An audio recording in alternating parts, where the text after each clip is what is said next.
বন্ধুরা, weather station একে লাইভে তোমাদের স্বাগত।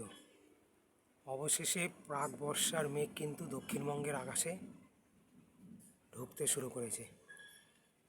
মেঘগুলোর বৃষ্টিগুলো কিছুটা থান্ডারসাম অ্যাক্টিভিটির মতনই হয়, কিন্তু যেখানে দাঁড়িয়ে যায় ভালো বৃষ্টি দেয় আধ ঘন্টা 1 ঘন্টার মধ্যে। তা দেখা যাক। ঢুকলেও মোটামুটিভাবে মনে করুন গতকাল কেরলায় 5 তারিখে বর্ষা ঢুকেছে অফিসিয়ালি।